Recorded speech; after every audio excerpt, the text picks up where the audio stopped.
कुरान खुलता कब है? रमजान में, फिर पूरे रमजान तक बंद रहता है।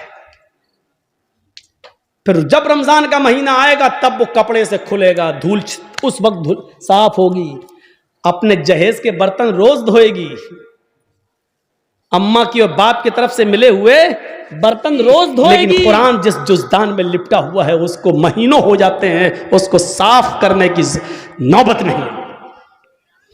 जिस तरीके से बेनमाजी औरत बेनमाजी आदमी के साथ नहीं रह सकती, उसी तरीके से नमाजी शौहर के साथ बेनमाजी औरत नहीं रह सकती।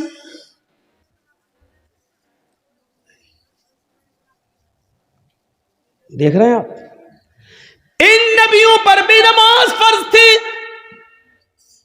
यह अलग बात है कि किसी नबी के ऊपर 2 रकात फर्ज थी, किसी नबी के ऊपर 4 रकात फर्ज थी, किसी नबी के ऊपर 3 रकात फर्ज थी, किसी के ऊपर 2 टाइम की थी, किसी के ऊपर 3 टाइम की थी, सुबह दोपहर शाम, और किसी के ऊपर 5 टाइम भी थी, किसी के ऊपर 4 वक्त की भी नमाज फर्ज थी।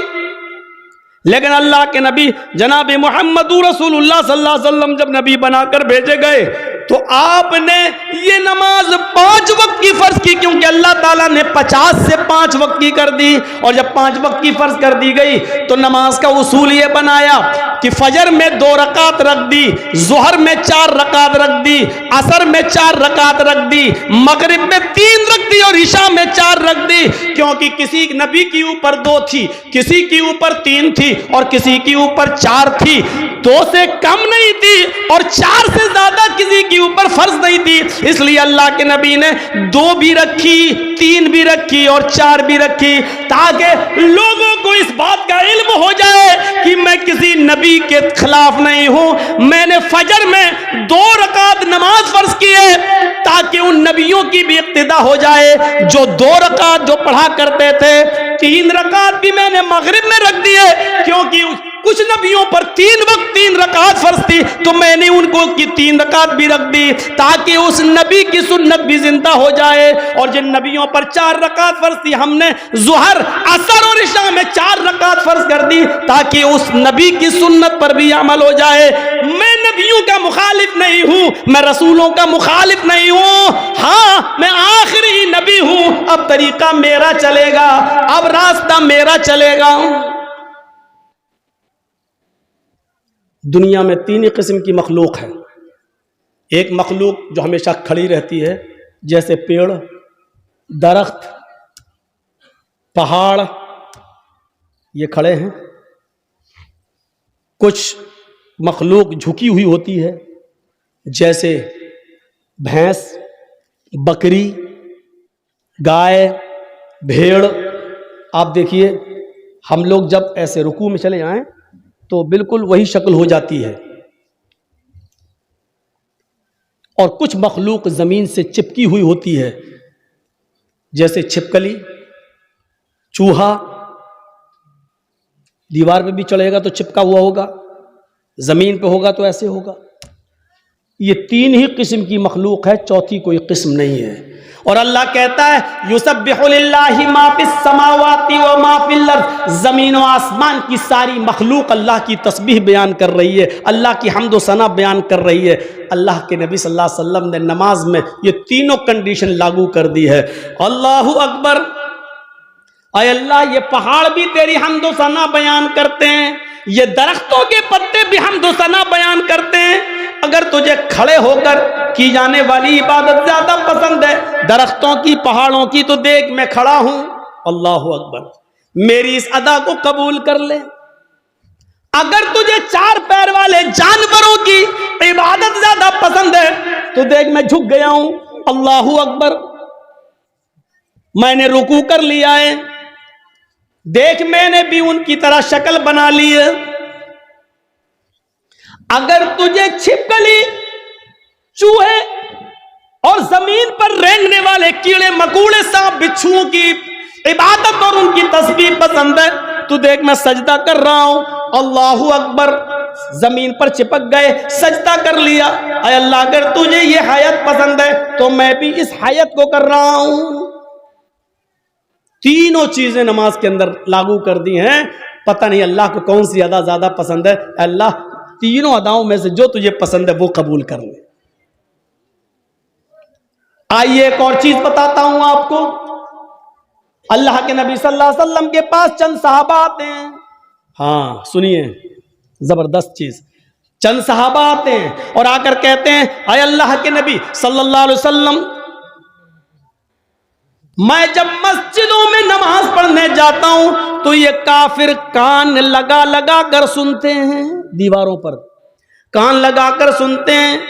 जब हम जोर से मस्जिदों में नमाज की हालत में कुरान की तिलावत जब मैं जोर से करता हूं तो ये काफिर सुन लेते हैं बाहर से, फिर ये मस्जिदों में घुस जाते हैं और बेतहाशा मारते हैं, इतना मारते हैं कि मारते मारते पीटते पीटते हमें बदहाल कर देते हैं, लहू लुहान कर देते हैं। अल्लाह के नबी ने पूछा, अच्छा ये बताओ वो किस वक्त कान लगाकर सुनते हैं तुम्हारी दीवारों पर? कहा अल्लाह के नबी, शाम को जब वह काम करके वापस आते हैं, बहुत देर हो गई, तकरीबन 1.5 घंटा 1 घंटा, वहां बड़ा शोर हो रहा है, वो पीछे वो लोग सुन ही नहीं रहे, पता नहीं क्या खुरापाते कर रहे हैं। बच्चे नहीं हैं उसमें, कुछ बड़े भी हैं। उधर देखिए वो पीछे, और अभी तक नहीं सुन रहे। देखो वो फिर छलांग लगा रहा, कूद रहा, उनकी आवाज यहां तक आ रही है। कोई ऐसा आदमी नहीं है जो उनको भगा दे, उनको कह दो घर जाए।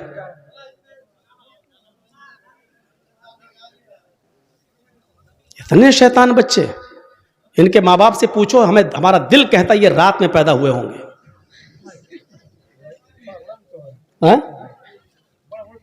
हाँ बड़ा बड़ा भी है, हमको यहां से दिख रहा है, अभी निगाहें इतनी कमजोर थोड़ी हुई हमारी।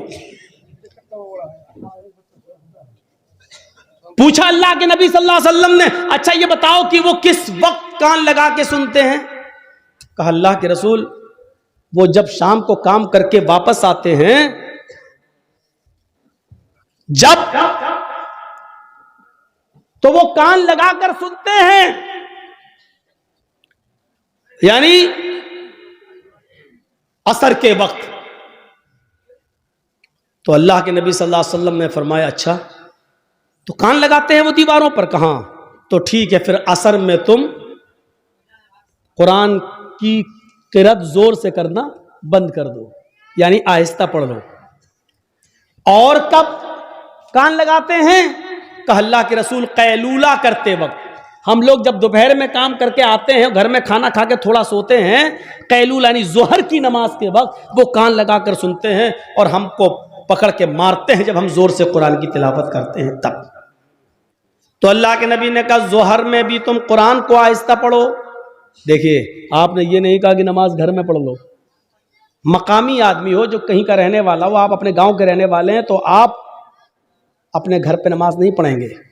कोई मुसाफिर आदमी है, सफर से आया है, तो वो जहां ठहरा है, जहां रुका है, वो नमाज पढ़ सकता है अपने मकाम पर जहां वो ठहरा है, इसलिए कि उसको कसर में करना है, 2 रकात पढ़ना है। और मुसाफिर जोहर और असर एक साथ पढ़ सकता है, मगरिब और इशा एक साथ पढ़ सकता है, वो 2 नमाजें मिला सकता है, उसको गुंजाइश है, लेकिन मकामी आदमी को नहीं। अल्लाह के रसूल ने उनसे क्या कहा? अच्छा जोहर में मारते हैं और असर में मारते हैं? कहा तो ठीक है, जोहर में आहिस्ता पढ़ लो और असर में आहिस्ता पढ़ लो। अच्छा ये बताओ मगरिब में? का अल्लाह के रसूल वो बहुत देर से आते हैं, तो मगरिब में वो कान लगा के नहीं सुनते हैं। तो आपने फरमाया फिर मगरिब में कुरान की तिलावत जोर से करो। अच्छा इशा में? हाँ अल्लाह के नबी जब वो घर कारोबार करके खेती बाड़ी करके वापस आते हैं तो इशा में भी कान लगा के सुनते हैं। आपने हाँ तो वो इशा में भी नहीं सुनते हैं क्योंकि थके हुए होते हैं, खाना खाया और सो गए। मगरिब के बाद आते हैं, सुनते नहीं है, इसलिए आपने कहा मगरिब में पढ़ो जोर से। इशा की नमाज आप इतनी देर से पढ़ते हैं कि उनको नींद आ जाती है, वो इशा में भी नहीं सुनते। आपने फरमाया तो इशा में भी पढ़ो। अच्छा फजर में? कहा अल्लाह के नबी फजर में तो वो खुद ही घोड़ा बेच के सोते रहते हैं। तो आपने कहा फिर फजर में भी जोर से तिलावत करो। पहले ये 5 वक्त जोर से तिलावत होती थी, 5 नमाजों में जोर से पढ़ा जाता था अल्हम्दुलिल्लाह रब्बिल आलमीन। जब सहाबा ने शिकायत की कि अल्लाह के रसूल ये हमें मारते हैं, कानों में दीवारों पे कान लगाते हैं, सुन लेते पढ़ रहे हैं तो मारते हैं, पीटते इतना मारते हैं कि लहू लुहान हो जाते हैं। तो आपने कहा कब मारते हैं? कहा जोहर में। आपने कहा जोहर में आहिस्ता पढ़ो। कब मारते हैं? कहा असर में। असर में भी आहिस्ता पढ़ो। मगरिब में? कहा नहीं, जोर से पढ़ो। इशा में सो जाते हैं वो, जोर से पढ़ो। फजर में नहीं उठते हैं वो, जोर से पढ़ो। मेरे भाइयों, ये सिलसिला चलता रहा, बहुत दिनों तक ये सिलसिला चलता रहा, और इतने दिनों तक ये सिलसिला चला कि मक्का फतह हो गया। जब मक्का में कामयाबी मिल गई और नबी की हुकूमत आ गई, तब सहाबा किराम ने फिर अर्ज किया।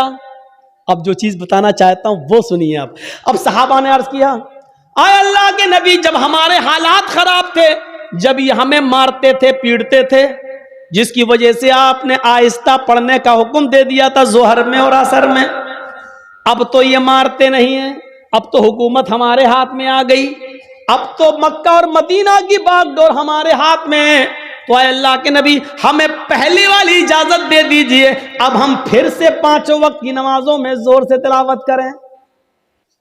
भाई हालात अब खत्म हो गए, पहले हालात बुरे थे इसलिए आपने आहिस्ता पढ़ने को कह दिया, अब तो हमारे फेवर में है हालात, अब तो हमारे हक में है हालात, तो अब क्यों हम आहिस्ता पढ़ें, अब हम जोर से पढ़ेंगे। आपने कहा नहीं, नहीं, बिल्कुल नहीं। सहाबा ने कहा, अल्लाह के रसूल, क्या ये वजह नहीं थी कि ये लोग हमें मारते थे इसलिए आपने आहिस्ता पढ़ने के लिए कह दिया था? आपने कहा वजह यही थी।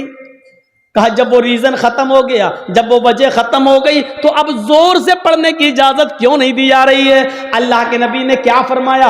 आपने फरमाया इसलिए कि बाद में आने वाले लोग जब ये सोचेंगे कि जोहर में, असर में आहिस्ता पढ़ने की इजाजत क्यों दी, और मगरिब में, इशा में और फजर में जोर से तिलावत क्यों की जाती है, जब ये बाद में आने वाले लोगों को पता चलेगा, जब वो इसकी हिस्ट्री पढ़ेंगे, जब वो हदीसें पढ़ेंगे, जब उनको मालूम होगा कि सहाबा किराम मार खाते थे, इतना पीटे जाते थे कि उनकी चमड़ी उधड़ जाती थी, लहूलुहान हो जाते थे, इसके बावजूद उन्होंने नमाज नहीं छोड़ी, मारें खाई लेकिन नमाज पढ़ी, आहिस्ता पढ़ी लेकिन पढ़ी, नमाज छोड़ी नहीं है। जब उनको इस बात का इल्म होगा तब उनको पता चलेगा कि साहबा किराम ने बड़ी से बड़ी मुसीबतें झेली हैं लेकिन नमाज नहीं छोड़ी है, नमाज तर्क नहीं की है, तो फिर वो भी नमाजी बन जाएंगे, वो भी नमाज के पाबंद हो जाएंगे।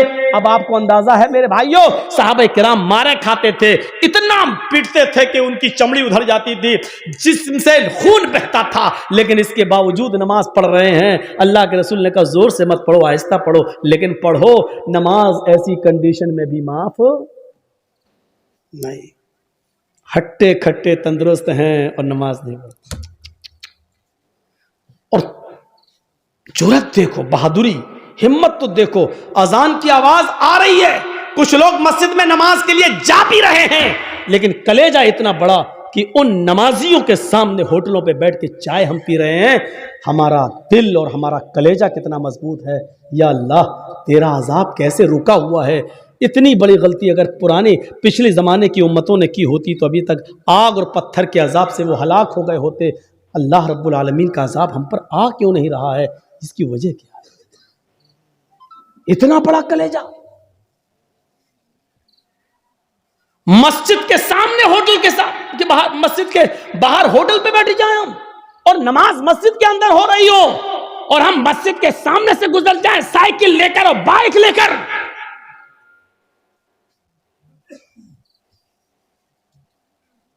ये मस्जिद दिन भर में 5 मरतबा बद्दुआ देती है, इलाहुल आलमीन इन लोगों ने मुझे बनाया तो बड़ी शान से, जल से करा करा के, चंदे कर कर गए, सीमेंट ले लेके, बोरियां ले लेकर, ईंटें ले लेकर हमें बनाया तो बहुत अच्छा है, खूबसूरत बना लिया, मीनारा भी बना दिया, बड़ी आलीशान बना दिया, लेकिन इलाहुल आलमीन इन्होंने मुझे वीरान कर दिया।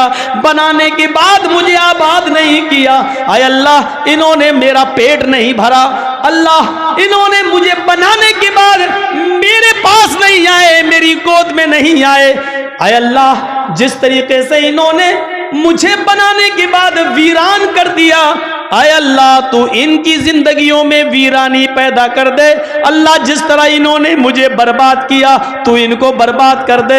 अल्लाह जिस तरीके से इन्होंने हमें बना सवा कर दुरुस्त करने के बाद हमें भुला दिया है, आय अल्लाह तू इनको भुला दे। मेरे भाइयों, ये मस्जिदों की कहीं बद्दुआओं का नतीजा तो नहीं जो हमारे हालात ही है, जो हमारे हालात ही हैं।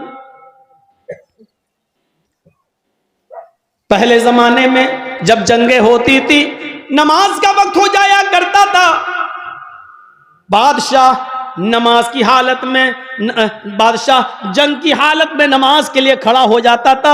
दूसरा बादशाह ये समझता था कि ये क्या हो रहा है, बताया ये नमाज पढ़ रहे हैं, अल्लाह को याद कर रहे हैं, अल्लाह से दुआ कर रहे हैं। वो बादशाह अपनी फौज लेकर भाग जाता था, ये कहते हुए कि जो कौम तीरों और तलवारों कि सायों में भी अपने रब को न भूलती हो तो उसका रब उसे कैसे भूल जाएगा। जो कौम तलवारों के सायों में पली हुई हो, तीरों तलवारों के सायों में जो नमाज अदा कर रही हो, ऐसी पोजीशन में भी वो अपने रब को भूल नहीं रही हो, अपने रब की इबादत कर रही हो, फिर उसका रब हमारे साथ क्या करेगा अगर हमने इनको इस पोजीशन में मारा। वो अपनी फौज, अपने हथियार, अपने घोड़े, अपना सारा हथियार वहीं पर डालकर भाग जाया करते थे, ये कहते हुए कि आय अल्लाह वालों हम तुम्हारा मुकाबला नहीं कर सकते, आय अल्लाह वालों हम तुम्हारा मुकाबला नहीं कर सकते। मेरे भाइयों, कल तक हमारे ये हालात थे, आज हमारे हालात ये, हमारी मस्जिदों में नमाज हो रही है लेकिन काफिरों की बारात बजती हुई जाती है, उनके बैंड बजते हुए जाते हैं, उनके गाने बजते हुए जाते हैं, लेकिन हमारी अजान की आवाज या नमाज की क़िरात भी हो रही हो तो उनको कोई फर्क नहीं पड़ता। क्योंकि जब अजान और नमाज के वक्त हमने अपनी टीवियों को बंद नहीं किया है, जब हमने अपने घरों में टीवियां चलाना शुरू कर दी तो फिर काफिरों के दिलों से भी हमारा रोबो दबदबा निकल गया, काफिरों के दिलों से भी हमारा रोबो दबदबा खत्म हो गया। क्यों होगा? हमने काफिरों के दिलों में अपनी इज्जत बनाई कहां है? कहां बनाई है हमने अपनी इज्जत? ग़ज़वा अहज़ाब का वो मौका याद करो। सुनो, सिर्फ एक नमाज थी, बस एक, वो भी अल्लाह के रसूल सल्लल्लाहु अलैहि वसल्लम नबी की एक नमाज, और वो भी छूटी नहीं थी, बस सिर्फ उसका असल वक्त निकल गया था। ग़ज़वा, जंग हो रही है, नाम है उस ग़ज़वे का ग़ज़वा अहज़ाब। और सुनो, कलेजा संभाल कर सुनो, दिल संभाल के सुनो इस वाक़े को। ग़ज़वा अहज़ाब, काफिरों की तरफ से तीर चल रहे हैं, मुसलमानों की तरफ से भी तीर चल रहे हैं। ये जंग इतनी खतरनाक हुई कि असर की नमाज का वक्त आ गया, लेकिन सहाबाए किराम संभल नहीं पाए, कोई इधर था कोई उधर था। नमाज पढ़े तो कैसे पढ़ें? एक साथ होते तो चलो आधे पढ़ लेते, आधे जंग करते, फिर ये जो आधे पढ़ चुके होते ये जंग में चले जाते, जो छूट गए वो बाद में पढ़ लेते। लेकिन कोई इधर है कोई उधर है। ये असर की नमाज का वक्त था, असर की नमाज का वक्त।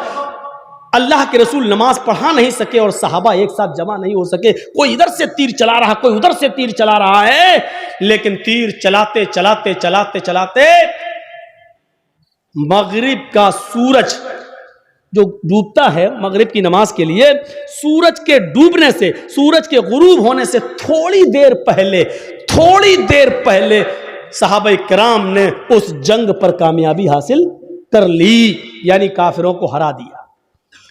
लेकिन असर की नमाज का वक्त निकल गया।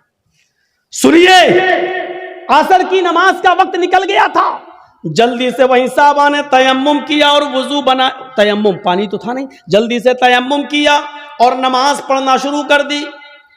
सूरज डूबने से, गुरूब होने से पहले पहले अल्लाह के नबी ने और सहाबा ने असर की नमाज पढ़ ली। सिर्फ वक्त निकल गया, जो पढ़ना चाहिए था पौने, हम लोगों के यहाँ कितने बजे होती है असर? आपके यहाँ कितने बजे हो रही है असर? 2:45 पर? हाँ, कहीं 3:30 पे भी हो रही होगी। हम 3:15। आपकी मस्जिद में कितने बजे हो रही है? 3:15। अब 3:15 की जगह पर कोई आदमी 5:15 पे नमाज पढ़े तो वक्त निकल गया है ना उसका असर का। मान लीजिए 5:30 पे सूरज डूब रहा है और 5:15 पे आदमी नमाज पढ़ रहा है, तो सूरज डूबने से पहले ही तो पढ़ रहा है वो।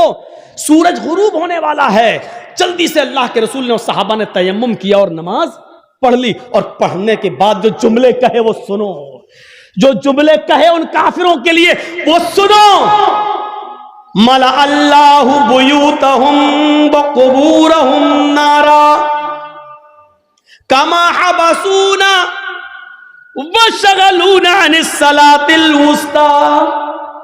बुखारी शरीफ की हदीस के अल्फाज हैं। अल्लाह के नबी फरमाते हैं इलाहुल आलमीन, जिन काफिरों की वजह से आज हमारी असर की नमाज का अव्वल वक्त निकल गया, आय अल्लाह, जिन काफिरों की वजह से आज मेरी असर की नमाज का असली वक्त निकल गया, वक्त पर हम नमाज नहीं पढ़ सके, सूरज डूबने से पहले आज हमने असर की नमाज पढ़ी, इसके जिम्मेदार ये काफिर हैं, ये जंग करने वाले, इनकी वजह से मेरी असर की नमाज का वक्त निकला है। मला अल्लाहु बुयूतहुम, आय अल्लाह इनके घरों को तू आग से भर दे, आय अल्लाह इनके घरों में आग लगा दे, आय अल्लाह इनके घरों में तू आग से भर दे। नमाज के वक्त अपने घरों में बैठने वालों, नबी अकरम की इस बद्दुआ पर जरा गौर करो। मला अल्लाहु बुयूतहुम, आय अल्लाह इनके घरों को तू आग से भर दे। मेरे नबी ने कभी किसी को बद्दुआ नहीं दी, मार खाया फिर भी माफ कर दिया। नबी की बेटी को जिसने पेट फाड़ा, हिबार इब्ने अस्वद ने तीर मारकर, नबी की बेटी ज़ैनब के पेट में हमल था, बच्चा था, तीर पेट में लगता है, बच्चा गिर जाता है। ज़ैनब मदीने पहुंचती है, होश में आती है तो उनको पता चलता है कि मेरे पेट का बच्चा गिर गया है, जाया हो गया है। इस सदमे को वो बर्दाश्त न कर सकी, इंतकाल कर गई। 10 साल के बाद जब हिबार इब्ने अस्वद सामने आया और मदीने में अल्लाह के नबी से माफी मांगने लगा कि मुझे माफ कर दो, मैं भी मुजरिम हूं और आपकी बेटी का कातिल हूं। 10 साल पहले आपकी बेटी के पेट में तीर मारा था, हमल गिर गया था। नबी अकरम की आंखों में आंसू आ गए, बेटी की याद आ गई, रोने लगी। लेकिन कहते हिबार, मेरी बेटी के कातिल, मैंने आज तक अपने लिए और अपने खानदान के लिए कभी बदला नहीं लिया।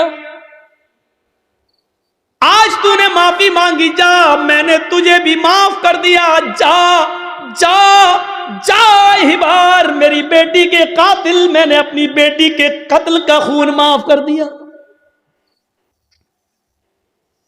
वो हमजा जो नबी का चचा और हिंदा ने पेट फाड़ा, नाक काटी, कान काटा, जबान काटी और इसी में धागा डालकर नाक, कान, जबान का हार बनाकर अपने गले में पहना। वो हिंदा जिसने हमजा का पेट फाड़ के कलेजा निकाला और चबाया, हिम्मत नहीं कर सकी उसको खाने की, थूक देती है। कटी हुई गर्दन, फटा हुआ पेट, निकला हुआ कलेजा, कटी हुई नाक, कटा हुआ कान, कटी हुई जबान। ये लाश जब नबी के सामने आई तो आपकी आंखों में आंसू आ गए और कहा, आए हमजा, कयामत तक जितने भी लोग अल्लाह की राह में कत्ल किए जाएंगे ये शहीद होंगे, लेकिन तू कयामत के दिन सैयदुल शुहदा बनाकर उठाया जाएगा, तमाम शहीदों का सरदार बनाकर उठाया जाएगा। ऐसा हाल करने वाली हिंदा जब नबी के सामने आई तो आपने कहा, क्या चाहती हो? माफी। आपने कहा, हिंदा जा, मैंने तुझे भी माफ कर दिया। ओ मेरे चचा की कातिल, जा, मैंने तुझे भी माफ कर दिया। मेरी चचा की लाश को बिगाड़ने वाली, जा, मैंने तुझे भी माफ कर दिया। लेकिन इंसान हूं, बुरा लगता है, तू मेरे सामने मत आना, क्योंकि जब तू मेरे सामने आएगी तो मुझे चचा की लाश याद आ जाएगी। हमारे नबी ने कभी किसी को बद्दुआ नहीं दी।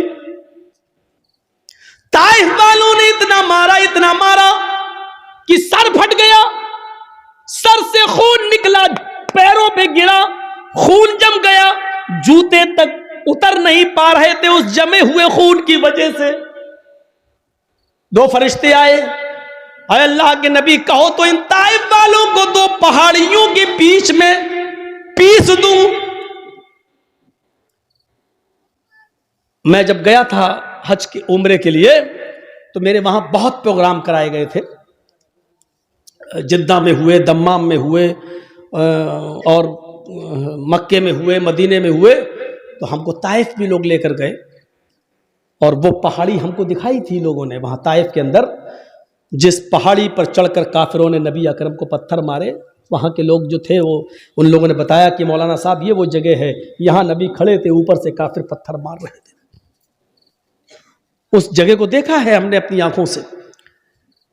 काफी ऊंचाई पर पत्थर मार रहे, जोर से पत्थर, ऊंचाई से पत्थर मारेंगे और वो नबी के सर पे लगेगा तो कितनी जोर से लगता होगा। फरिश्ते मौजूद, वो दोनों पहाड़ी जिसके बीच में ताइफ बसा हुआ है, अगर इस पहाड़ी को यहां से लाया जाए, उस पहाड़ी को यहां से लाया जाए, दोनों को मिलाया जाए तो इस पहाड़ी के बीच में जितने लोग रहते हैं कब पिस के सुरमा बन जाए, कुछ नहीं कहा जा सकता। फरिश्तों ने कहा, आप कहिए तो इन ताइफ वालों को इस दोनों पहाड़ियों के बीच में लाकर पीस दें, इनको कुचल दें, इनको खत्म कर दें, इनको बर्बाद कर दें। तो अल्लाह के रसूल ने क्या कहा? नहीं। फरिश्तों ने दोबारा कहा तो अल्लाह के नबी ने फरमाया, अल्लाहुम्मा हद कौमी फइन्नहुम ला यअलमून। आए फरिश्तों, नहीं नहीं, इनको मारो नहीं, अल्लाह इनको हिदायत देगा और इंशाअल्लाह इनकी पुश्त से आने वाली नस्लें मुसलमान होंगी, इनकी नस्लें कलमा पढ़ने वाली होंगी, मुझे नबी मानने वाली होंगी। आए अल्लाह तू इनको हिदायत दे, ये मुझे जानती नहीं है कि मैं कौन हूं। आपने उस मौके पर भी बदला नहीं लिया। देख रहे हैं आप, बेटी के कातिल को माफ कर रहे हैं, बदला नहीं ले रहे हैं। हिंदा को माफ कर रहे हैं, इंतकाम नहीं ले रहे हैं। ताइफ में पत्थर खाने के बावजूद फरिश्ते पत्थरों का ताइफ वालों को पीसना चाहते हैं, लेकिन नबी इंतकाम नहीं ले रहे हैं। कह रहे हैं, अल्लाह तू इनको हिदायत दे। मार खाकर दुआएं देने वाले नबी, लेकिन आज उसूल देखो, जिसने कभी बद्दुआ नहीं दी आज वो बद्दुआ दे रहा है। क्या कह रहा है? मला अल्लाहु बुयूतहुम, आय अल्लाह इन काफिरों के घरों को आग से भर दे, इसलिए कि आज इन्होंने मेरी बेटी को कत्ल नहीं किया, मेरे चचा का कलेजा नहीं निकाला, नाक नहीं काटी, कान नहीं काटा, इन्होंने आज मुझे नहीं मारा, बल्कि आज इनकी वजह से असर की नमाज का वक्त निकला। गौर करो, बेटी को मारा तो उसको माफ कर दिया, चचा का कलेजा निकाल के खाने वाली को माफ कर दिया, लेकिन जिनकी वजह से असर की नमाज छूट गई, वक्त पर नहीं पढ़ सके, उनको माफ नहीं कर रहे। अल्लाह के नबी कह रहे, मला अल्लाहु बुयूतहुम, ऐ अल्लाह इनके घरों को तू आग से भर दे। और जब ये मर जाए आग में, और जब इनकी कब्रों, जब इनको दफन किया जाए कब्रों में, तो कुबूरहुम, ऐ अल्लाह मरने के बाद भी इनको बख्शना नहीं, इनकी कब्रों में भी आग लगा देना। कितनी डेंजर बद्दुआ है। अंदाजा लगाओ, नमाज जिनकी वजह से छूट रही है वो भी सोचें। जर्जी साहब नमाज पढ़ते हैं, नमाज का वक्त हो रहा है, मस्जिद में जा रहे हैं, और आप नमाज के वक्त में अपने घर में नाश्ता कराने ले जा रहे हैं, तो इसका मतलब यह है कि आपकी वजह से नमाज छूट रही है, आप सबब बन रहे हैं। या तो नमाज से इतना पहले नाश्ता कराना चाहिए था कि अजान के फौरन बाद नमाज पढ़ी जा सके, या फिर नमाज के बाद आपको नाश्ता कराना चाहिए था। आप ऐसे मौके पर क्यों ले जा रहे हैं? ये जहन गौर करिएगा, गौर करिएगा। वो जंग हो रही है, अल्लाह सबब मत बनिए किसी का। आप खुद नमाज पढ़ने रहे, दूसरे की भी नमाज छुड़वा रहे हैं आप, ये एक और गुनाह है। काफिर तो वैसे ही जहन्नमी है, लेकिन अल्लाह के रसूल सल्लल्लाहु अलैहि वसल्लम क्या कह रहे हैं? अल्लाह इनके घरों को आग से भर दे, और मरने के बाद जब ये कब्र में दफन हो तो इनकी कब्रों को भी तू आग से भर दे। कमा हबसूना व शगलूना अनिस सलातिल वुस्ता, क्योंकि आज इनकी वजह से मेरी असर की नमाज छूट गई। ओफो, एक वक्त की नमाज, और वो भी छूटी नहीं, पढ़ ली। मगरिब के बाद नहीं पढ़ रहे हैं, मगरिब से पहले ही पढ़ रहे हैं, लेकिन असल वक्त निकल जाने की वजह से अब हम अंदाजा लगाएं हम कहां खड़े हैं। मौलाना जर्जी साहब, आप चाहे कितना बोल लो नमाज के ऊपर, सुबह फजर की नमाज में हम फिर नहीं आएंगे, घर में सोते रहेंगे। हम तो बड़े बाप के बेटे हैं, हमारे ऊपर तो किसी की तकरीरों का असर नहीं हुआ। 80-90 साल के बुजुर्ग उलमा आए, उनकी नहीं मानी, तुम तो कल के लौंडे, तुम्हारी क्या सुनेंगे? तुम्हारे जैसे 336 मौलवी रोज बोलते हैं, किसी की नहीं सुनी हमने, तुम्हारी क्या सुनेंगे? इस तकरीर के खत्म होने के बाद फिर भी फजर की नमाज में अगर हमने जमात के साथ नमाज नहीं पढ़ी तो लिख लो, आप अपने जलसा कराने में नाकाम हो गए। सोच लो, आपको कोई कामयाबी नहीं मिली जलसा कराने की। अगर तकरीरों से ईमान में ताजगी पैदा ना हो, मस्जिदों में नमाजियों की तादाद न बढ़े, तो बेकार हैं ऐसे जलसे। इससे बेहतर था कि इशा की नमाज के बाद आप सोते और फजर की नमाज से पहले आप उठकर फजर की नमाज पढ़ लेते जमात के साथ। यह आपके लिए तकरीर सुनने से बेहतर होता। एक साहबी रात भर नमाज पढ़ते रहे, अल्लाह अकबर, दुआ मांगते, फिर नमाज पढ़ी, दुआ मांगते रहे, नमाज पढ़ी, नमाज पे नमाज, सजदे पे सजदे, इशा से लेकर फजर तक बराबर नमाज पढ़ते रहे। नियत थी फजर की नमाज पढ़कर सोएंगे, लेकिन थोड़ी देर पहले, फजर की नमाज से थोड़ी देर पहले उनकी आंख लग गई। अब सुनो, फजर की नमाज से थोड़ी देर पहले, भाई रात भर जाग लिए तो थोड़ी देर पहले ऐसे वैसे लेटे थे, चलो थोड़ा लेट जाते हैं, कमर सीधी करते हैं, अभी अजान का वक्त होने वाला, गए काम से। थोड़ी देर की बात, आंख खुली, मस्जिद में नमाज हो रही है, जल्दी से वुजू बनाया, नमाज में शामिल हो गए। जमात तो मिल गई, दोनों रकातें मिल गई, लेकिन फजर की नमाज से पहले जो 2 रकात सुन्नत पढ़ी जाती थी वो नहीं पढ़ पाए। सुन रहे हैं? गौर से सुनिए, वो नहीं पढ़ पाए।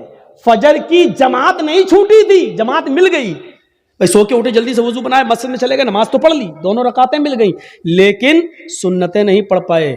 बाद में जब वो सुन्नतें पढ़ने लगे, सुन्नतें पढ़ने के बाद, फर्ज नमाज के बाद जब अल्लाह के नबी ने सलाम फेर दिया, सलाम फेरने के बाद देखा कि वो कोई सुन्नत पढ़ रहे हैं। सुन्नत के बाद जब आपने उनको बुलाया, आपने उनसे कहा ये बाद में तुम कौन सी नमाज पढ़ रहे थे? कहा अल्लाह के रसूल, वो रात भर नमाज पढ़ी थी मैंने, इबादत की थी, और फजर की नमाज से थोड़ा पहले मुझे नींद आ गई, आंख खुली तो मैंने जल्दी से वुजू बनाया, मस्जिद में आ गया, जमात खड़ी थी, तो जमात के होते हुए हमने सुन्नत नहीं पढ़ी, पहले जमात पढ़ ली, बाद में सुन्नत पढ़ ली। तो अल्लाह के रसूल ने जो जवाब दिया वो सुनिए। आपने फरमाया, काश तो पूरी रात आराम से सोता, काश तो पूरी रात इशा की नमाज के बाद से लेकर फजर तक आराम से सोता, गहरी नींद में सोता, लेकिन फजर की नमाज से पहले उठकर वुजू बना लेता और फजर की नमाज से पहले 2 रकात सुन्नत पढ़ लेता। अल्लाह की कसम, फजर से पहले 2 रकात सुन्नत अगर पढ़ लेता तो ये 2 सुन्नतें तेरे लिए रात भर की इबादत से ज्यादा बेहतर होती।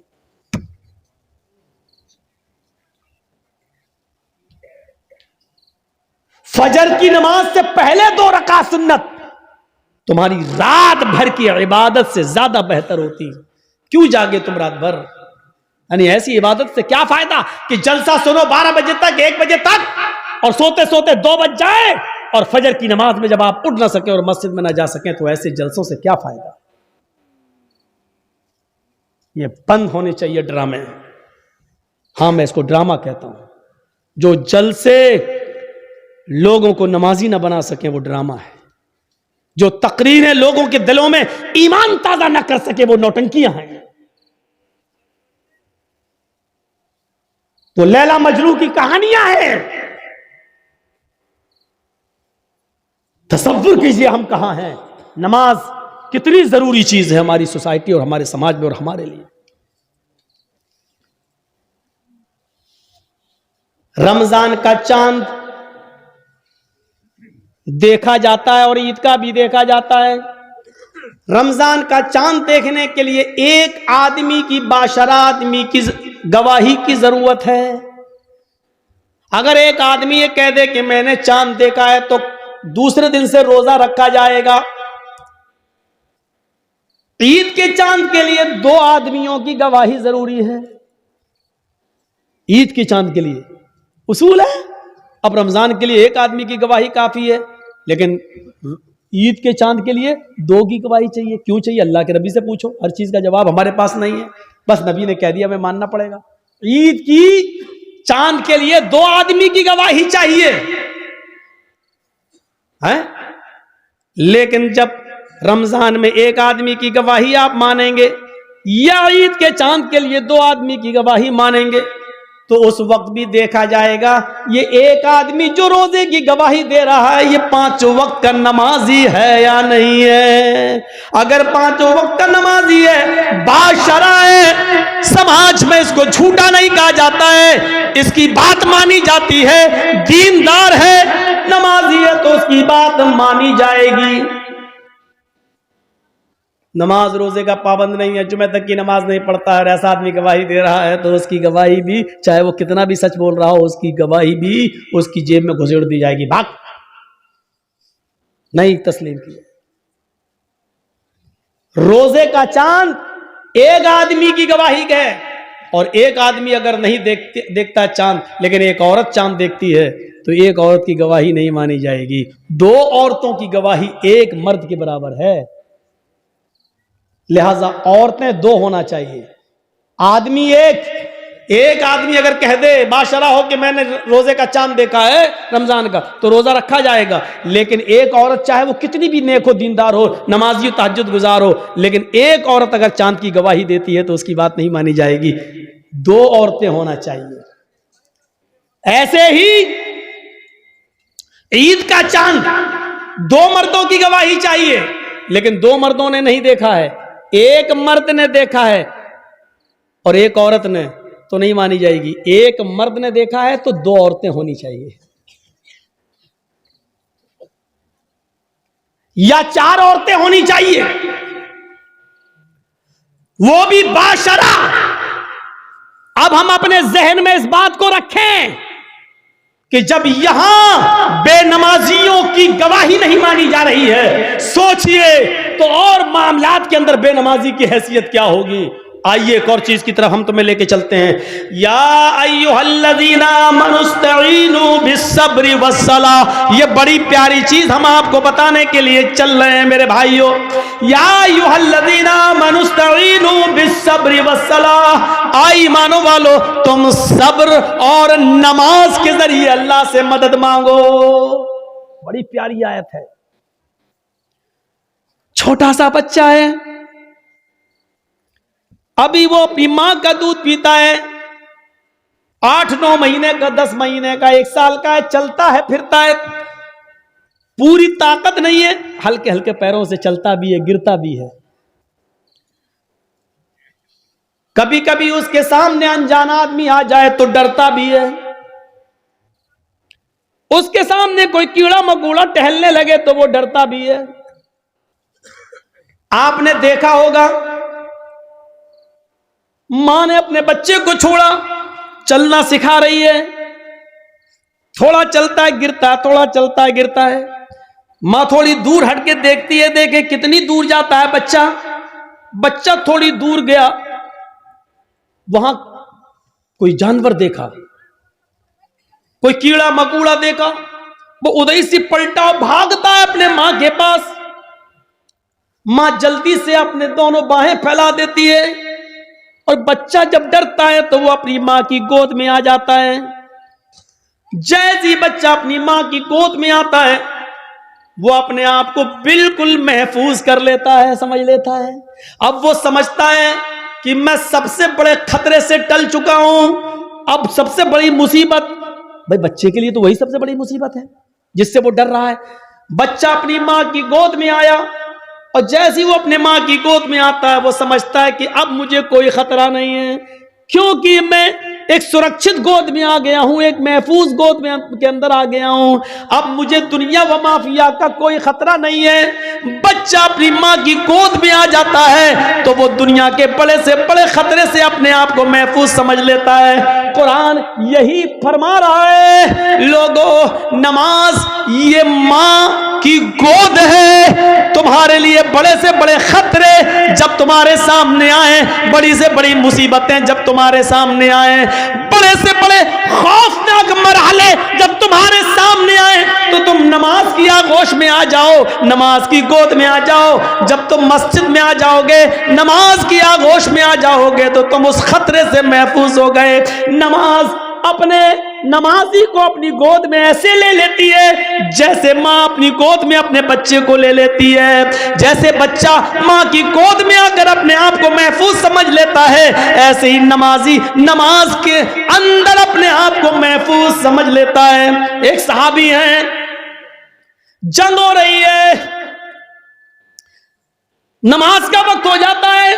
नमाज के वक्त ही में अबू दाऊद शरीफ की रिवायत है, एक तीर आता है और तीर आते ही उनकी पीठ में लगता है। और सोचो, तीर किसी की पीठ में लग जाए और नमाज के अंदर लग जाए।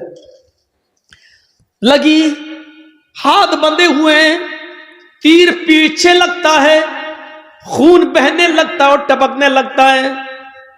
लेकिन इन्होंने कुरान पढ़ना बंद नहीं किया, पूरी नमाज पढ़ ली। जब सलाम फेरा, अस्सलामु अलैकुम वरहमतुल्लाह, अस्सलामु अलैकुम वरहमतुल्लाह, लोग उनके पास आए, साहब ये क्या किया तुमने?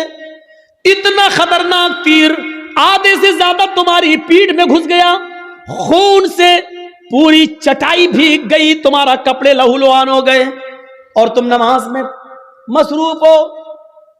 उस सहाबी ने जवाब दिया, जब मैं नमाज पढ़ रहा था, अल्लाह की कसम मेरी पीठ में कब तीर लगा मुझे पता ही नहीं चला, इसलिए कि मैं सूरह कहफ की तिलावत कर रहा था और सूरह कहफ की तिलावत करते हुए मुझे इतना मजा आ रहा था, इतना इंजॉय मिल रहा था। सूरह कहफ की तिलावत ने मुझे तीर की तकलीफ भुला दिया, मुझे पता ही नहीं चल रहा है कि मुझे तीर लगा है। ये तो तुम अभी बतला रहे हो कि मुझे तीर लगा है, अब देख रहा हूं कि ये खून है, मुझे तो एहसास ही नहीं हुआ। गौर कीजिए, कितना बड़ा खतरा था तीर का लगना और उनको पता ही नहीं, क्योंकि वो नमाज की गोद में थे, नमाज की आगोश में थे। सोचो मेरे प्यारे साथियों, आज हमारी भी नमाजें हैं, हम पढ़ते हैं और एक छोटा सा मच्छर काट ले तो हम जल्दी से गाल मसलने लगते हैं, मच्छर मारने लगते हैं, इसलिए कि हमें कुरान की तिलावत में मजा ही नहीं आता है। वो कह रहे हैं कि हम ऐसे सूरह कहफ पढ़ रहे थे, सूरह कहफ की तिलावत में मुझे इतना मजा आ रहा था, इतना एंजॉय आ रहा था कि मुझे पता ही नहीं चला कि मुझे कब तीर लगा।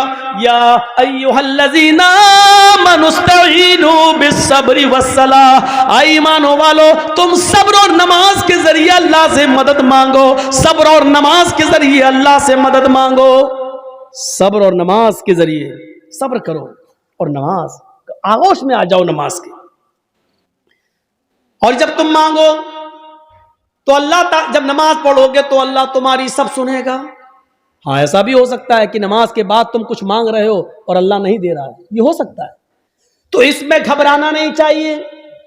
नमाज भी पढ़ रहे हो, दुआ भी मांग रहे हो, या रब्बी या रब्बी या रब्बी, अल्लाह मुझे ये दे, मुझे ये दे, मुझे ये दे, लेकिन नहीं मिल रहा है, इसका यह मतलब नहीं कि आपकी नमाजें कबूल नहीं हो रही, इसका यह भी मतलब नहीं कि अल्लाह आपसे नाराज है। कभी ऐसा मत सोचना। नहीं दे रहा है तो वो जानता है कि क्यों नहीं दे रहा है, उसकी मर्जी है, उसी में भलाई हो सकती है। हमारा एक छोटा सा बच्चा है, उसको निमोनिया हो गया है, एक मिसाल दे रहा हूं, आपका एक छोटा सा बच्चा है, उसको निमोनिया हो गया है, नाक बह रही है, बुखार में तड़प रहा है, बार बार उसको प्यास भी लग रही है, डॉक्टर ने दवा दी है, ठंडी चीजों से मना किया है। जब आप उस बच्चे को लेकर दवा लेकर आ रहे हैं तो रास्ते में बर्फ बेचने वाला, आइसक्रीम बेचने वाला आइसक्रीम बेच रहा है, और आपका बच्चा आइसक्रीम की जिद कर रहा है, पापा मुझे आइसक्रीम चाहिए, पापा मुझे आइसक्रीम चाहिए, डैड मुझे आइसक्रीम चाहिए, अब्बू मुझे आइसक्रीम चाहिए। मुझे ईमानदारी के साथ बताइए, आपका बच्चा बुखार की हालत में, निमोनिया की पोजीशन में आइसक्रीम मांग रहा है, क्या आप उसको आइसक्रीम दिलाएंगे? क्या आप उसको आइसक्रीम खिलाना पसंद करेंगे? नहीं, क्योंकि आप जानते हैं कि इस वक्त इसकी अगर मुराद मैंने पूरी कर दी तो मेरा बच्चा और ज्यादा बीमार हो जाएगा। आप उसके हजार जिद करने के बावजूद आप उसको आइसक्रीम नहीं देंगे, जबकि आपको बुरा लग रहा है कि मेरा बच्चा बेचारा मांग रहा है। आप नहीं चाहते कि उसकी तमन्ना पूरी ना हो, आप चाहते हैं कि दिलाएं, लेकिन उसकी बीमारी बतला रही है आइसक्रीम उसके लिए नुकसानदेह है। आप बाप होते हुए भी अपने बच्चे को आइसक्रीम नहीं दिलाएंगे, क्योंकि ये आप जानते हैं कि मेरे बच्चे के लिए क्या अच्छा है क्या बुरा है। आप कहिए अल्लाह मुझे ये दे, मुझे ये दे, मुझे ये दे, और नहीं मिल रहा है तो नाराज मत होइए, क्योंकि आपका रब जानता है आपको क्या देना है और क्या नहीं देना है। वो क्यों नहीं दे रहा है आपको, इस पे अल्लाह ताला से शिकवा मत करिए, शिकायत मत कीजिए। हो सकता है उसका न देने में ही भलाई हो जो चीज आप मांग रहे हो। एक बादशाह ऐलान करता है, आओ मेरी रियाया, मेरी पब्लिक, जो मुझसे मांगेगी मुंह मांगे मैं उसको दूंगा। सारी की सारी पब्लिक एक मैदान में जमा हो जाती है, और बादशाह जो पब्लिक मांगती जा रही है बादशाह देता जा रहा है। एक बुढ़िया एक खच्चर पे बैठ के आई, खच्चर गधे की तरह होता है, खच्चर पे बैठ के आई। बादशाह ने कहा, बुढ़िया तेरा बेटा है? कहा नहीं। पति है? कहा नहीं। कोई नहीं है? कहा नहीं। आए मेरे वजीर, इस बुढ़िया को 100 दीनार दे दो, 100 सोने की अशरफियां दे दो। बुढ़िया कहने लगी, नहीं, आप बेइंसाफी कर रहे हैं, सबसे पूछ रहे हैं कि बताओ क्या मांगते हो, और जो जो मांग रहा उसको आप देते जा रहे हैं, और मुझसे कह रहे हैं कि 200 अशरफी दे दो सोने की। नहीं, मुझे भी मुंह मांगे इनाम चाहिए। बादशाह ने कहा, बता तुझे क्या चाहिए? उसने कहा, जो खच्चर में लेके आई हूं इसके ऊपर इतना सोना लाद दो कि ये आसानी से लेकर मेरे घर तक पहुंच जाए। इस खच्चर के वजन के बराबर सोना। बादशाह ने कहा, देखो ये तुम गलत कर रही हो। क्या जवाब दिया उस बुढ़िया ने? आपने सबकी मुरादें पूरी की, मेरी भी करो। पब्लिक कहने लगी, हां बादशाह सलामत, आपकी बेइंसाफी, आप गलत कर रहे हैं, सबको मुंह मांगे दे रहे हैं, तो इस बुढ़िया ने भी जो मांगा उसको दो। बादशाह ने कहा, जाओ सोना लेकर आओ और इसके खच्चर पर लाद दो। सोना लाद कर खच्चर पर लेकर बुढ़िया चली गई घर। गांव के लोगों को पता चला, ओ सुनो, बहुत सा माल आया, सोना मिला है बुढ़ी को। घर कमजोर था, रात में नकब लगाया, 2-3 चोर अंदर घुसे। बुढ़िया में ताकत ही कितने थी, एक ने पैर पकड़ा, एक ने गर्दन दबा दी, पकड़ा, खत्म। 1 मिनट भी नहीं लगा, बुढ़िया गई और सारा सोना वो लेकर भाग गई। सुबह हंगामा हो गया, बुढ़िया मारी गई, सोना चला गया। बादशाह ने सारी रियाया को फिर बुलाया, कहा लोगों क्या हुआ? कहा बुढ़िया मारी गई, सोना गायब। कहा देखो मैं जानता था, इसीलिए उसको 100 अशरफियां दे रहा था। मैं जानता था कि उस बुढ़ी को लालच है, इतना सोने का करेगी क्या, ना इतना खा पाएगी, उसकी जिंदगी में अब ज्यादा दिन भी तो नहीं रह गए, लेकिन उसके लालच ने उसको मार दिया। इसीलिए मैं उसको 100 सोने की अशरफियां दे रहा था, लेकिन आप लोगों ने मेरी मुखालिफत की। देखो मुझे मालूम था बुढ़िया इतना सोना नहीं संभाल सकेगी, इसलिए मारी गई। एक मामूली बात से ये कह रहा है कि कितना उस बुढ़िया को मिलना चाहिए मैं जानता हूं, और क्या नहीं मिलना चाहिए मैं जानता हूं। तो जो लोग अल्लाह से दुआएं मांगते, मुझे ये दे दे, मुझे ये दे दे, लेकिन नहीं मिल रहा है, उसका रब जानता है कि क्या देना चाहिए, क्या नहीं देना चाहिए, कितना देना चाहिए और कितना नहीं देना चाहिए, ये उसको मालूम है। इसलिए उसने जितना दिया है उसी पर राजी रहो, उसी पर खुश रहो। ज्यादा माल तबाही और बर्बादी का बायस भी बन जाता है। कल मैंने बताया था, अल्लाह के नबी ने जब जन्नत में झांक कर देखा तो जन्नत में सबसे ज्यादा गरीब, फकीर और मिस्कीनों को देखा, और जहन्नम में झांक कर देखा तो सबसे ज्यादा औरतों को देखा। मेरे भाइयों, अंदाजा लगाइए, या अय्युहल्लज़ीना आमनुस्तईनु बिस्सब्रि वस्सलाह। नमाज एक माँ की तरह है। जिस तरह बच्चा माँ की गोद में आ जाता है तो अपने आप को महफूज समझता है, ऐसी बड़ी से बड़ी मुसीबतें जब हमारे और आपके ऊपर आए तो हम नमाज में मसरूफ हो जाएं। यकीन नहीं आता तो सुनो, इब्राहिम अलैहिस्सलाम अपनी बीवी सारा के साथ, सारा, हाजरा तो दूसरी है, सारा पहले थी, पहली बीवी कौन है? सारा। सारा के साथ जा रहे हैं और जालिम बादशाह के मुल्क में घुस जाते हैं। उस मुल्क को क्रॉस करना चाहते हैं। जालिम बादशाह के वजीरों ने लोगों को बताया, बादशाह को बताया, एक आदमी है, उसके साथ एक औरत है और बड़ी खूबसूरत है। बादशाह ने कहा, अच्छा खूबसूरत है, कहां? बुला के लाओ। इब्राहिम और सारा बुला कर लाए गए। बादशाह ने पूछा, ये तुम्हारी कौन है? इब्राहिम अलैहिस्सलाम ने फरमाया, ये मेरी बहन है। इब्राहिम अलैहिस्सलाम ने ये सुन रखा था कि उस बादशाह को अगर ये कह दिया जाए कि ये मेरी बहन है तो भाई के साथ जब बहन को देखता है तो वो फिर हाथ नहीं लगाता है, छोड़ देता है। तो कह दिया कि बहन है। ये झूठ नहीं था। इब्राहिम अलैहिस्सलाम ने जब ये कहा कि ये मेरी बहन है तो इस हैसियत से कहा कि सारी दुनिया के मुसलमान आपस में भाई हैं और सारी दुनिया की औरतें बहन है। ईमानी रिश्ते से उनको अपना बहन दिल में नियत की थी। ईमानी रिश्ते से तो सभी बहन है, हर कोई एक दूसरे का भाई, एक दूसरे की बहन है। लेकिन चूंकि खूबसूरत इतनी थी हजरत सारा कि बहन कहने के बावजूद भी उसकी नीयत खराब रही। उसने कहा, इनको कहीं ले जाओ और सारा को जरा हमारे दरबार में लेके आओ। इब्राहिम अलैहिस्सलातु वस्सलाम अपनी बीवी से कहते हैं, जाओ। इब्राहिम अलैहिस्सलाम को एक जगह रोक दिया जाता है। सारा को अकेले ले जाया जा रहा है और जब बादशाह के खुलवत में, बादशाह की तन्हाई में सारा को कर दिया जाता है तो बादशाह ने सारा ने दुआ मांगी, इलाल आलमीन, मैं अपने शौहर इब्राहिम की अमानत हूं और आज तक मैंने तेरे दीन की कभी मुखालिफत नहीं की है। अल्लाह, इस जालिम बादशाह से मेरी इज्जत व आबरू की हिफाजत फरमा।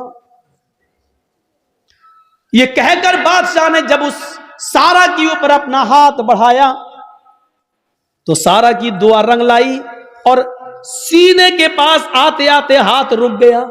न आगे बढ़ रहा है, न पीछे हट रहा है, न नीचे हो रहा है, न ऊपर जा रहा है। यहीं पर आकर शल हो जाता है। जैसे ये सारा अलैहिस्सलाम है और ये उनके सीने का हिस्सा है। ऐसे उस पर पकड़ के हाथ मारा, ये बस यहां पर रुक गया। अब न आगे बढ़ रहा, न पीछे हट रहा, न इधर हो रहा, न इधर हो रहा। चीख कर कहता है, सारा, तेरे पास कोई खुदाई ताकत है जो मेरे हाथ को मजबूती के साथ पकड़े हुए है? अल्लाह से दुआ कर, मैं वादा करता हूं कि मैं तुझे हाथ नहीं लगाऊंगा। हजरत सारा ने दुआ की और बादशाह का हाथ सही हो गया। फिर नीयत खराब हो गई उसकी, पता नहीं, हो सकता है ऑटोमेटिक हो गया हो। उसने दोबारा हाथ बढ़ाया तो दोबारा फिर हाथ वहीं पर रुक गया, हजरत सारा के थोड़ा पास। शल हो गया, ना आगे ना पीछे, न दाएं ना बाएं। अरे सारा, एक बार और दुआ कर दे, इसके बाद हम तुझे कभी हाथ नहीं लगाएंगे, मैं छोड़ दूंगा। उसने फिर दुआ कर दी, अल्लाह इसको ठीक कर दे, सही हो गया। लेकिन कहते ना, इतनी खूबसूरत थी कि उसका दिल मुतमईन नहीं था। तीसरी मर्तबा उसने फिर बदअहदी की और फिर हाथ बढ़ाया, फिर हाथ सब चल पड़ गया, आगे नहीं बढ़ा। कहता है कि मैं कसम खाता हूं अपने रब की, जिसको वो रब मानता था, मैं अपने माबूद की, अपने खुदा की कसम खा के कहता हूं अब हाथ नहीं लगाऊंगा, मुझे आखिरी बार माफ कर दे और दुआ कर। सारा ने फिर दुआ की, उसने छोड़ दिया। और अपनी लौंडी, लौंडी जानते हो, खादिमा, खिदमत करने वाली, जो उस बादशाह की लौंडी थी, खादिमा, खिदमत करने वाली हाजरा, उसने वो लौंडी सारा को दे दी कि ये तुम ले जाओ और ये तुम्हारे रास्ते में काम आएगी, इसको मैं तुम्हें दे रहा हूं बतौर गिफ्ट। हजरत सारा जब हाजरा को लेकर आई तो पूछा कि मेरे शौहर इब्राहिम कहां हैं? बादशाह की पुलिस, बादशाह की फौज जब हजरत सारा को इब्राहिम अलैहिस्सलाम के पास लेकर गए तो हजरत सारा क्या देखती है कि इब्राहिम अलैहिस्सलाम नमाज में मसरूफ हैं, नमाज पढ़ रहे हैं। मुस्लिम शरीफ की हदीस है, वो नमाज में मसरूफ है, नमाज पढ़ रहे हैं और नमाजी में ये दुआ कर रहे हैं कि अल्लाह मेरी बीवी की हिफाजत फरमा, अल्लाह मेरी बीवी की हिफाजत फरमा, अल्लाह जालिम बादशाह के जुल्म से हमारी बीवी को बचा ले। नमाज में मसरूफ हैं। मेरे भाइयों, जब सारा के ऊपर मुसीबत आई और जालिम बादशाह ने जब उनको पकड़ा और अपने आगोश में लेना चाहा तो उनके पति इब्राहिम अलैहिस्सलाम नमाज के अंदर गिर जाते हैं, नमाज में मसरूफ हो जाते हैं, नमाज पढ़ना शुरू कर देते हैं। गौर कीजिए, जब किसी के ऊपर मुसीबत आए तो उसको नमाज के अंदर नमाज पढ़ना चाहिए, उसको नमाज के अंदर अल्लाह रब्बुल आलमीन से दुआ करनी चाहिए, क्योंकि नमाज एक माँ है, आपको अपनी आगोश में ले लेगी और जब आप नमाज की आगोश में आ जाएंगे तो सारे खतरों से महफूज हो जाएंगे, सारे खतरों से आप अलग हो जाएंगे, फिर कोई खतरा नहीं रहेगा, टल जाएगा वो खतरा। आपको याद होगा, सही बुखारी की रिवायत है, बनी इसराइल में एक नौजवान था, नाम था उसका जुरैज, नाम था उसका जुरैज, बहुत नेक इबादत करने वाला, बड़ा अल्लाह वाला, बड़ा नमाजी। एक बार हजरत जुरैज नमाज के अंदर मसरूफ थे, नमाज पढ़ रहे और उनकी मां को किसी चीज की जरूरत पेश आ गई तो जुरैज को आवाज देने लगी, आई जुरैज। जुरैज कहते हैं अल्लाह मैं नमाज में हूं और पीछे मेरी मां आवाज दे रही है। जुरैज ये कहते हैं अल्लाह मैं क्या करूं, मैं नमाज में और मेरी मां पीछे आवाज दे रही है। फिर उसने तीसरी आवाज दी, जुरैज, लेकिन जुरैज ने कोई जवाब नहीं दिया, वो नमाज पढ़ते रहे। चौथी बार जुरैज की मां के मुंह से ये जुमला निकला, जुरैज तूने मेरी आवाज सुनकर भी अनसुना कर दिया। आय अल्लाह, जुरैज उस वक्त तक न मरे जब तक कि वो किसी बदकार औरत का मुंह न देख ले। आय अल्लाह, जुरैज को उस वक्त तक तू मौत मत देना जब तक कि जुरैज किसी बेशरम और बेहया औरत के साथ हम बिस्तरी न कर ले, उसके साथ जिना न कर ले। मां की बद्दुआ थी, मां ये बद्दुआ देकर चली गई।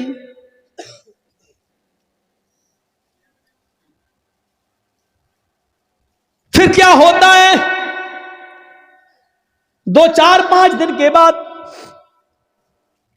एक औरत जुरैज के माबत में जहां वो इबादत करते थे उसी में हुजरा था, उसी हुजरे में खूबसूरत औरत आती है और जुरैज से कहती है, जुरैज उदनु मिन्नी, आओ मेरे करीब आओ और मुझसे जिना करो। जुरैज ने कहा अल्लाह की पनाह, मैं ऐसा गलत काम नहीं कर सकता, मैं अल्लाह का नेक बंदा हूं, उसकी इबादत में मैं अपनी जिंदगी गुजार रहा हूं, चलो जाओ यहां से हटो, यह गलत काम मुझसे नहीं होगा। जुरैज ने उस औरत को भगा दिया। वो औरत परेशान थी, सीधे जंगल में जाती है और वहां बकरियां चराने वाले एक चरवाहे के साथ वो जिना कर लेती है, शिकार हो जाती है जिना का। 9 महीने 10 महीने गुजर जाते हैं। 9 महीने के बाद उस औरत के बच्चा पैदा होता है, हमल ठहर गया था। 9 महीने के बाद जब बच्चा पैदा हुआ तो उस चरवाहे का तो पता ही नहीं कि वो कहां का रहने वाला था, कहां चला गया, और न ये औरत उसको पहचानती थी, बस जुनून था उसको किसी से मिलने का, मिल लिया। वो ये जुरैज नहीं मिला तो जंगल के चरवाहे के पास चली गई। लेकिन चरवाहे का पता नहीं। 9 महीने से इसके घर में जब बच्चा पैदा होता है तो पूरे गांव वाले इस पर भिल पड़े हैं, तेरी शादी नहीं हुई, बच्चा कहां से आया। जब उसको ज्यादा परेशान किया गया और गंभीरता से इस बात को ली गई कि पूरा समाज बदनाम हो जाएगा, बता पहले ये बच्चा किसका, तो उस औरत ने जुरैज का नाम ले दिया। उस औरत ने जुरैज का नाम ले लिया कि इस बच्चे का बाप जुरैज है। आजकल तो डीएनए टेस्ट हो जाएगा, पता चल जाएगा किसका बच्चा है, लेकिन उस जमाने में तो डीएनए टेस्ट की कोई मशीनरी नहीं थी, पैथोलॉजी और साइंस ने इतनी तरक्की नहीं की थी, कोई पैथोलॉजी भी नहीं थी। पूरा गांव आया गुस्से में और देखा कि जुरैज नमाज पढ़ रहा, पूरा नमाज से उनको खींचा, हट देख कितना अल्लाह वाला बना फिरता है, नमाज पढ़ रहा है। और उसका पूरा इबादत खाना तोड़ दिया। अब बड़ा नालायक आदमी है, बड़ा कमीना इंसान है, उसका इबादत खाना तोड़ दिया। मारा नहीं, उसको खींच लिया। देख कितना अच्छा बनता है, कितना नेक बनता है, सजदों पे सजदे करता है, रात में नमाज पढ़ता है, दिन में नमाज पढ़ता है, और कारनामा देख, गांव की लड़की के साथ ऐसा हाल, उसको मां बना दिया, प्रेग्नेंट कर दिया, उसके पेट में बच्चा। किस किस को सफाई देते। जब औरत ये कह रही है कि इस बच्चे का बाप जुरैज है, तो अब जुरैज किस किस को सफाई देते। नहीं मानता कोई उनकी बात। जुरैज समझ गए कि वो बच्चा किसी और का है, लेकिन उस औरत ने मेरा नाम लगा दिया। तो बजाय लोगों को सफाई देने के जुरैज ने एक जगह चटाई बिछाई, इबादत खाना तो तोड़ दिया, जुरैज ने एक जगह चटाई बिछाई और उसी पर वो नमाज पढ़ने में मसरूफ हो गए। और नमाज के अंदर ये दुआ करने लगे, आय अल्लाह, इसकी सच्चाई अगर सामने न आई तो दुनिया में फिर कभी कोई तेरे नेक बंदों पर भरोसा नहीं करेगा, कभी भी फिर नेक लोगों पर एतबार न किया जाएगा, हर नेक आदमी फिर बदनाम हो जाएगा। आय अल्लाह, मैं नमाज के अंदर तुझसे दुआ मांगता हूं कि इसकी सच्चाई जाहिर कर दे। नमाज पढ़ रहे हैं, उधर अल्लाह ताला ने उस बच्चे को कुव्वते गोयाई दी, जो बच्चा उस औरत ने पैदा किया था, जो चरवाहे की पैदावार था।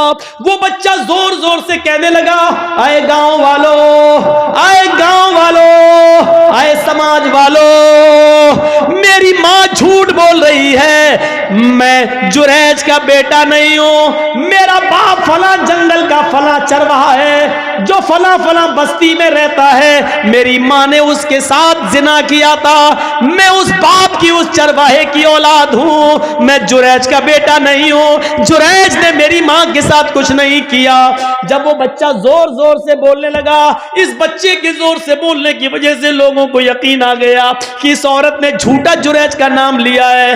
वो माफी तलाफी करते हुए आए और कहने लगे, जुरैज हमें माफ कर दो, हम सोने का तुम्हारा माबद, इबादत खाना सोने का बना देंगे, हमें हमारे पास इतना सोना है, हम सोने का तुम्हारा इबादत खाना बना देंगे। जुरैज ने कहा, नहीं नहीं, जिस तरह मिट्टी का पहले बना हुआ था उसी तरीके का बना दो, सोने की इबादत खाने का हम क्या करेंगे, हमें तो नमाज ही तो पढ़ना है। और करना ही क्या है मेरे भाइयों, हजरत जुरैज के ऊपर जब मुसीबत आती है, और इतनी बड़ी मुसीबत कि नेक आदमी के ऊपर जिना का इल्जाम लग रहा है, तो हजरत जुरैज सफाई पेश नहीं करते हैं, बल्कि नमाज की आगोश में चले जाते हैं, नमाज के दामन में चले जाते हैं, नमाज पढ़ना शुरू कर देते हैं और उसी नमाज के अंदर दुआ मांग रहे हैं। अल्लाह ने कहा, या अय्युहल्लज़ीना आमनुस्तईनु बिस्सब्रि वस्सलाह, जब तुम्हारे ऊपर मुसीबत आए तो सब्र और नमाज के जरिए अल्लाह से मदद मांगो। जुरैज ने सब्र किया गांव वालों के इबादत खाना तोड़ने पर और नमाज के जरिए अल्लाह से मदद मांगी है। मेरे भाइयों, नमाज बड़ी से बड़ी मुसीबतों को दूर कर देती है। नमाज, जब आपके ऊपर बहुत बड़ी कोई मुसीबत आए तो फौरन वुजू बनाओ और नमाज की आगोश में चले जाओ। 313 सहाबा, 1000 का लश्कर काफिरों का जंगे बदर में अल्लाह के नबी ने जब ये कंडीशन देखी तो आप समझ गए कि ये हथियारों से लैस हमारे पास कुछ नहीं, आज क्या होगा। तो आप नमाज पढ़ने लगे और सजदे में ये दुआ करने लगे, अल्लाहुम्मा ला तुहलिक हाज़िल असाबा इन तहलिक हाज़िल असाबा लन तुअबद बअदल यौमि क़त्तु। आय अल्लाह, आज अगर ये मुट्ठी भर जमात हलाक हो गई, आज ये 313 सहाबा अगर मिट गए, हलाक हो गए, तो इस रुए जमीन के ऊपर फिर कभी तेरी इबादत ना हो सकेगी। इस रुए जमीन के ऊपर फिर कभी कोई तेरा नाम लेने वाला ना होगा। आय अल्लाह, इन 313 सहाबा की हिफाजत फरमा। ये 1000 काफिरों का लश्कर है।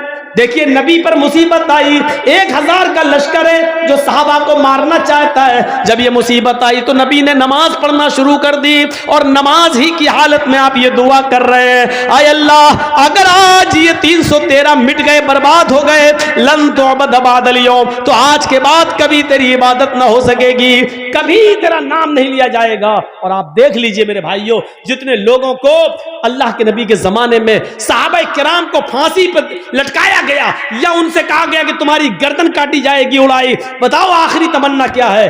तो उन लोगों ने आखिरी तमन्ना जब बताई तो ये नहीं कहा मुझे मेरी माँ से मिलवा दो, ये नहीं कहा मुझे मेरे बाप से मिलवा दो, ये नहीं कहा मुझे मेरे बीवी से या बेटे से मिलवा दो। जब उनसे पूछा जाता तुम्हारी आखिरी तमन्ना क्या है, तो वो कहते हैं मुझे 2 रकात नमाज पढ़ने की मोहलत दे दो, मुझे 2 रकात नमाज पढ़ने का मौका दे दो बस। और वो हल्की नमाज पढ़ते 2 रकात, ताकि दुश्मन ये ना समझे कि मैं लंबी नमाज इसलिए पढ़ रहा हूं ताकि मौत से बच जाऊं, या मौत के डर से मैं लंबा कर रहा हूं। वो छोटी छोटी हल्की हल्की नमाज पढ़ लिया करते थे। नमाज मुसीबतों को और परेशानियों को दूर करती है मेरे भाइयों।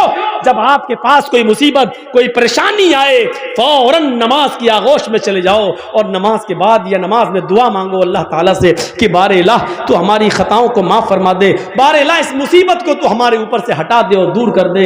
मेरे भाइयों, नमाज इंसान के लिए वैसे ही है जैसे माँ की गोद बच्चे के लिए है। बच्चा जब डरता है तो माँ की गोद में आता है तो अपने आप को महफूज समझता है। आप जब नमाज पढ़ेंगे तो अपने आप को महफूज समझेंगे।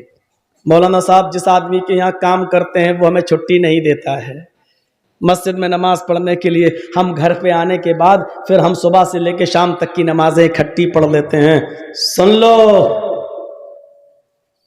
हर वो बिजनेस, हर वो सर्विस, हर वो नौकरी इस्लाम की नजर में और शरीयत में हराम है जो आपको आपके नमाज के वक्त में आपको नमाज पढ़ने से रोकती है। इस्लाम की नजर में वो नौकरी हराम है, इस्लाम की दृष्टि में वो सर्विस हराम है, शरीयत की रोशनी में वो गवर्नमेंट की जॉब ही क्यों ना हो वो भी हराम है।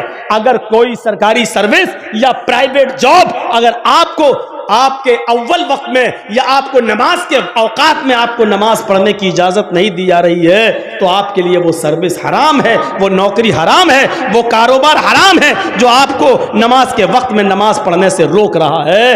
वो कमाई भी हराम है और वो बिजनेस भी हराम है। अब मत पूछना मौलाना साहब फला जगह नौकरी करना जायज है कि ना जायज, इस जुमले में सब आ गया है। हर वो बिजनेस, हर वो सर्विस, हर वो जॉब हराम है अजान के वक्त, नमाज के वक्त जिससे आपको नमाज पढ़ने से रोका जा रहा हो या आप जिसकी वजह से नमाज नहीं पढ़ पा रहे हो, हराम है।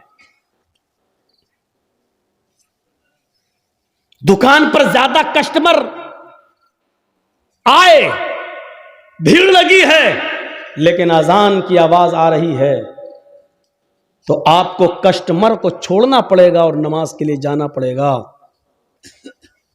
क्योंकि अकीमुस्सला कहा गया है। ये नहीं कहा गया नमाज पढ़ लो, नमाज कायम करो कहा। नमाज कायम करने का मतलब यह कि उसको वक्त पे पढ़ो, उसके उसूल पर पढ़ो, उसके ज़ाब्तों पर पढ़ो, नबी के तरीके पर पढ़ो और नबी ने जो वक्त बताया उस वक्त पर पढ़ो। बाद में तो पढ़ ही लोगे, शाम को इकट्ठी भी पढ़ लोगे। नमाज पढ़ने का हुक्म नहीं दिया अल्लाह ने, नमाज को कायम करने का हुक्म दिया है। और नमाज का कायम करना यह है कि जैसी अजान हुई बंद करो दुकान और जाओ नमाज पढ़ने के लिए, चाहे 20 कस्टमर ही तुम्हारी दुकान पर क्यों ना हो। यह है नमाज का कायम करना। साहब बहुत बड़ा नुकसान हो जाएगा। फिर तो आपने कारोबार को बड़ा समझ लिया, फिर तो आपने दुकान को बड़ा समझ लिया, फिर आपने अल्लाह को बड़ा कहां समझा, फिर आपने अल्लाह को बड़ा नहीं माना। अब समझ में आ रहा है अजान क्यों दिलवाई जा रही है, नमाज के लिए अजान। अभी नहीं कहा गया नमाज पढ़ने आओ, अभी ये कहा गया नमाज पढ़ने बाद में आना, पहले ये फैसला करो कि तुम अल्लाह को सबसे बड़ा मानते भी हो या नहीं मानते हो। अजान के वक्त ही पता चल जाता है कि कौन अल्लाह को बड़ा मान रहा है और कौन अल्लाह को बड़ा नहीं मान रहा है।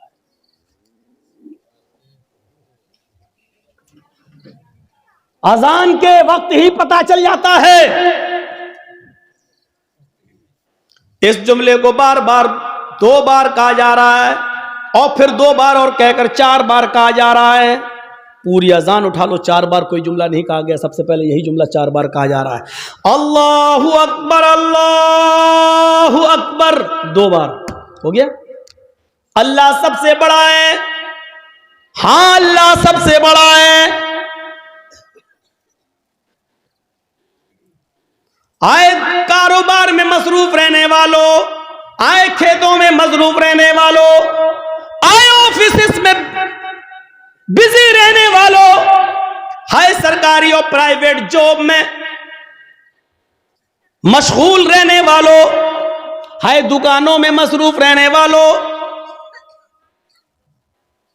अपने अपने घरों में बिजी रहने वालों, दोबारा फिर सुन लो, अल्लाहु अकबर, अल्लाहु अकबर। अल्लाह सबसे बड़ा है, अल्लाह सबसे बड़ा है, तुम्हारे कारोबार से बड़ा। अल्लाहु अकबर असल में इसमें तफजील का जो इस्तेमाल होता है वो मिन के जरिए भी होता है। इसके बाद ये लफ्ज साइलेंट है जो दिल में रखा जाता है लेकिन बोला नहीं जाता है। अजान पूरी क्या है? अल्लाहु अकबर का पूरा जुमला क्या है? अल्लाहु अकबर मिन कुल्ली शैइन, ये है। समझ में आ रहा है ना? बहुत स्लो बोल रहा हूं, अभी स्पीड बढ़ेगी मेरी, अभी इतना जहन में रखिए। अजान का सही जुमला क्या है? अल्लाहु अकबर मिन कुल्ली शै, लेकिन मिन कुल्ली शै नहीं बोला जाता है, लेकिन वो दिल में रहता है। मिन कुल्ली शै का मतलब क्या हुआ? हर चीज से। अब तर्जुमा क्या होगा? अल्लाहु अकबर मिन कुल्ली शै, अल्लाह हर चीज से बड़ा है, लेकिन मिन कुल्ल शैइन बोला नहीं जाएगा। जैसे इंग्लिश में नाइफ किसको कहते हैं? चाकू को। नाइफ के माना चाकू, लेकिन के लिखा जाता है, बोला नहीं जाता, वो साइलेंट रहता है।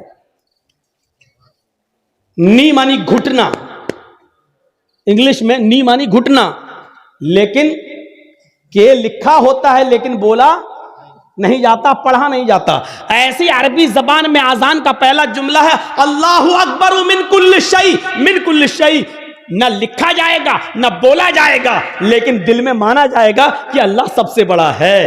अल्लाहु अकबर, अल्लाहु अकबर, अल्लाह सबसे बड़ा है, अल्लाह सबसे बड़ा है, अल्लाह हर चीज से बड़ा है, अल्लाह हर चीज से बड़ा है। इस जुमले को सुनकर भी अपने घरों में रहने वालों, अपनी दुकानों में बैठने वालों, अपने खेतों में खेती करने वालों, अनाज काटने वालों, फलों में व्यस्त रहने वालों, आम के पेड़ों में मसरूफ रहने वालों, लीची के बाग देखने वालों, बीड़ी सिगरेट बनाने वालों, सुन लो सुन लो सुन लो, दोबारा सुन लो, अल्लाह सबसे बड़ा है, अल्लाह सबसे बड़ा है। अब जिन लोगों ने इस जुमले को सबसे बड़ा, अल्लाह को सबसे बड़ा माना, उन्होंने अपनी दुकान बंद कर दी, अपना मकान बंद कर दिया, अपनी दुकान बंद कर दी, अपना ऑफिस बंद कर दिया, या चले आए किसी को बिठा के कि मैं जा रहा हूं नमाज पढ़ने, आप बैठो, अब मैं अभी आता हूं। अब जो लोग चले, इसका मतलब यह है कि वो अल्लाह को सबसे बड़ा मान लिए। पहली चीज याद रखना, इन्होंने अल्लाह को बड़ा मान लिया। अजान सुनने के बावजूद जिन लोगों ने अपनी दुकानों में बैठना गवारा कर लिया, खेतों में रहना गवारा कर लिया, सुन लो, उन्होंने अल्लाह को बड़ा नहीं माना। उन्होंने अपने आप को, अपने कारोबार को और अपने बिजनेस को अल्लाह से बड़ा माना है। और ये लोग जंग कर रहे हैं अल्लाह से। अब अल्लाह से जंग कर रहे हैं तो जीतेंगे या हारेंगे, इसका जवाब हमें देने की ज़रूरत नहीं। आप खुद अपने दिल से फैसला कर लो, क्या दुनिया में कोई ताकत ऐसी है जो अल्लाह का मुकाबला कर सके और जो अल्लाह से जीत सके? अब जिन्होंने बड़ा माना वो चले गए, घर छोड़ के वुजू बनाया, चलने लगे मस्जिद में, जाने लगे मस्जिद की तरफ। और इसमें तो कोई शक ही नहीं है। घर से जो लोग वज़ू बनाकर मस्जिद की तरफ जाते हैं बहरहाल सवाब मिलता है। एक ज़ईफ़ रिवायत में तो यहाँ तक आता है कि अगर कोई शख्स घर में वज़ू बनाता है और वो घर से वज़ू बनाकर मस्जिद में जाता है तो उसको एक हज का सवाब दिया जाता है। तो घर से वज़ू बनाने की बहरहाल फजीलत तो है ही। अगरचे हम इस ज़ईफ़ हदीस को अगर न भी माने और ये मान लें तो कम से कम इतना तो मानो कि घर से वज़ू बना के चलना ये बहरहाल बहुत बड़ी सवाब की बात है और बहुत बड़ी नेकी की बात है। अब जो लोग मस्जिद में आ गए तो अब उनको कहा जा रहा है, जो लोग घरों में हैं उनको नहीं कहा जा रहा है। अब जो लोग अजान के ये पहला जुमला सुनकर घरों में वज़ू बनाकर निकल रहे हैं उनसे अब कहा जा रहा है अशहदु अल्ला इलाहा इल्लल्लाह।